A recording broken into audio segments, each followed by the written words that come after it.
नमस्कार दोस्तों, उम्मीद है आप सब होंगे ठीक ठाक और फिट फाट। आज हम लोग बात करने वाले हैं बागपत एरिया की। बागपत की अगर लोकसभा एरिया की बात करें तो यहां पे बागपत कॉन्स्टिट्यूंसी से सत्यपाल सिंह एमपी हैं फिलहाल। इन्होंने जयंत चौधरी, जो कि यहां के एक मुख्य लीडर की तरह हैं, आरएलडी के मुखिया हैं, चौधरी चरण सिंह का एक बहुत बड़ा कमांडिंग एरिया रहता है, हमेशा से बागपत रहा है। उसके बाद अजीत सिंह ने भी यहां पर अपनी अच्छी पैठ बना रखी थी, क्योंकि जाट बहुल्य इलाका है। जाट मुस्लिम के कॉम्बिनेशन से और फार्मर के सपोर्ट से हमेशा से आरएलडी ने इस जगह पे, यानी इन 3 सीट्स पे अपनी एक मजबूती धाक बना के रखी है। खासकर छपरौली एक ऐसा एरिया है जहां से तो आरएलडी ने लास्ट 4 साल की असेंबली हमेशा जीती है। ऑल्दो बीजेपी ने यहां पे बहुत अच्छा मार्जिन क्रिएट किया 2017 में। हर इलाके में हम तीनों सीटों की बात करेंगे, लेकिन फिर भी आरएलडी अपने आप को मजबूती से प्लेस करती है। अगर हम छपरौली की बात करें तो 2017 में सहेंद्र सिंह रमाला यहां से जीते थे, और ये सहेंद्र सिंह रमाला अभी बीजेपी में पहुंच गए और बीजेपी के कैंडिडेट हैं इसी एरिया से। सहेंद्र सिंह रमाला को एक अच्छा खासा वोट मिला था इस एरिया में, और अपने प्रतिद्वंदी को, यानी पहले वो आरएलडी में थे, अपने प्रतिद्वंदी को उन्होंने धर पटक दिया था।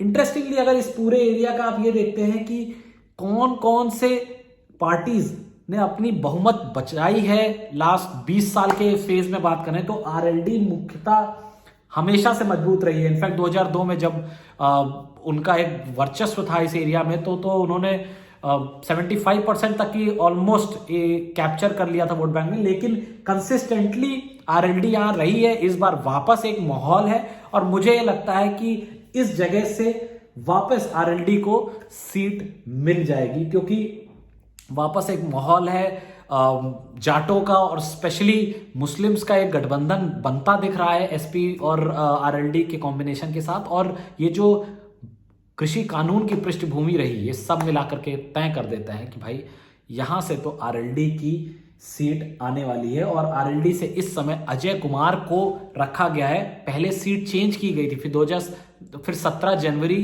के बाद 19 जनवरी को फिर से इस सीट को चेंज करके अजय कुमार को दी गई है। आरएलडी का अपना वोट बैंक, जाट मुस्लिम कॉम्बिनेशन और फार्मर प्रोटेस्ट, इस सब की छाया में, और छपरौली का इतिहास ये सब बताता है कि भाई छपरौली की ये सीट तो तय है। चलिए अगली बात करते हैं बड़ौत विधानसभा की। बड़ौत विधानसभा का जो सिस्टम था पिछली बार वो ये था कि यहाँ पे कृष्णपाल मलिक, वो भी एक जाट बिरादरी से आते हैं, उन्होंने अच्छी खासी बहुमत हासिल की थी। करीब 26,000 वोटों से वो जीते थे इस एरिया को। और जो सेकंड नंबर पे थे वो साहब सिंह थे आरएलडी के। अब अगर इसके लास्ट दो इलेक्शन यानी 17 और 12 को देख लेते हैं तो इन दोनों में हमें दिखता है कि भाई आपका जो एसपी ने बाजी मारी थी 2012 में, और उसके बाद बीजेपी ने बाजी मारी। आरएलडी का वोट बैंक एक सिग्निफिकेंट वोट बैंक है जो एग्जिस्ट करता है, लेकिन वो कन्वर्ट नहीं हुआ और दोनों बार नहीं हुआ। यानी कि यहां पे एक बड़ा वोट बैंक जो मुस्लिम्स का था वो बीएसपी के साथ कभी गया, और एक और दलित वोट बैंक जो कि बीजेपी ने पूरी तरह अपने कब्जे में कर लिया। और पिछली बार तो जाट वोट बैंक भी ले लिया, बीजेपी ने दलित वोट बैंक भी ले लिया, और थोड़ा बहुत मुस्लिम वोट बैंक भी इस एरिया से खींचा था। शायद इस वजह से उनकी एक बढ़त बन गई थी। इस बार क्या होगा थोड़ा सा डूबियस है, क्योंकि आरएलडी की कुछ मजबूती यहां लैग कर जाती है, जिसकी वजह से वो 2 बार से एक अच्छा परसेंटेज अपना शेयर होते हुए भी आगे नहीं आ पाते। इस बार जयवीर सिंह तोमर इस एरिया से चुनाव लड़ रहे हैं आरएलडी के लिए। टाइट हो सकता है बीजेपी जीत भी जाए, क्योंकि बीजेपी ने अपने कैंडिडेट को फिर से रिपीट किया है। तो पॉसिबल है कि उनको लगा होगा कि वहां पे उनकी बढ़त का फायदा उठाया जा सकता है। देखना होगा। मुझे थोड़ा डूबियस लगता है कि यहाँ पे शायद इधर उधर किसी भी साइड में कहानी जा सकती है। बात करते हैं एक सबसे इंटरेस्टिंग सीट की, जिसका नाम है बागपत खुद। अब बागपत की जो असेंबली सीट है, यहां पे करीब 1985 से एक ही व्यक्ति का दबदबा रहा है।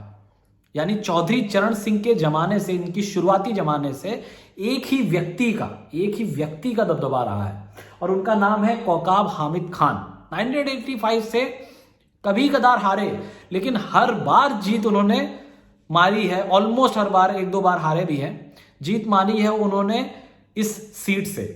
इतनी मजबूत पैठ है, तो शायद किसी भी वो पार्टी में रहें, वो अपना एक वोटिंग परसेंटेज है जो हाथ में रखते हैं, और वो वोटिंग परसेंटेज मुख्य तौर पर मुस्लिम वोट बैंक है जो उनके हाथ में मजबूती से रहता है। इसीलिए कोकाब हामिद खान का एक मजबूत यहां पे वोट बैंक था और उसी को लेकर के आरएलडी भी मजबूती से इस जगह पे टिकी रहती थी।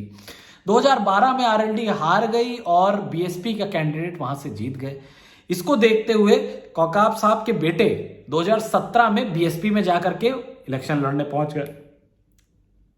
दुखद यह था कि योगेश धामा ने उनको हरा करके बीजेपी की सीट्स टिकट यहां से निकाल दी। अब कोकाब के जो ये बेटे हैं अहमद हामिद, इनको टिकट दिया है एसपी आरएलडी के गठबंधन ने। यानी कि इससे पता चलता है कि इस व्यक्ति का जो अपना वोट बैंक है वो तो है, इस फैमिली का, ये एक नवाब फैमिली है वैसे इस पूरे एरिया की, और इसका जो अपना वोट बैंक है वो है। अगर आप वोटिंग शेयर भी देखेंगे तो करीब 30 से 35% वोट शेयर ये अपनी जेब में रखते हैं किसी भी टाइम, चाहे वो जीत रहे हो चाहे वो हार रहे हो। और मुख्य तौर पर इस सिचुएशन में ऐसा लगता है कि शायद एक मुस्लिम कंसंट्रेशन होते हुए और एक जाट मुस्लिम वाला जो हम कॉम्बिनेशन की बात कर रहे हैं इस एरिया में, जो एक बड़ा रोल प्ले करता है, वो देखते हुए बीजेपी को थोड़ा सा ये मामला टाइट पड़ जाए। फिर से बीजेपी ने अपने कैंडिडेट को यहां पे रिपीट किया है, योगेश धामा को। मुझे पर्सनली ये लगता है कि अहमद जो कि नौजवान हैं, यंग हैं, 36 साल की उम्र में उन्होंने पिछला इलेक्शन लड़ा था, आप शायद 41 के हो गए होंगे। मजबूती से नवाब फैमिली का अपना जो कॉन्सेंट्रेटेड वोट है, अगर उसको एक साथ कर लिया और आरएलडी का जो यहाँ पे इन्फ्लुएंस है इस एरिया में, जो जाटों पर इन्फ्लुएंस है, अगर वो सब एक साथ मिल गया तो मुझे ये लगता है कि शायद ये सीट निकल सकती है। तो अगर टोटल देखें तो बागपत में 2 सीटें तो यहाँ आरएलडी एसपी के कॉम्बिनेशन की निकलती दिख रही हैं, एक में थोड़ी फाइट है। नतीजे क्या होंगे ये कोई नहीं बता सकता, लेकिन हिंट लगाई जा सकती है कि शायद बदलाव की बयार वेस्ट यूपी से आने वाली है। अगर आपको ये वीडियो अच्छा लगा तो इसे लाइक करें, शेयर करें, चैनल को सब्सक्राइब करें। धन्यवाद।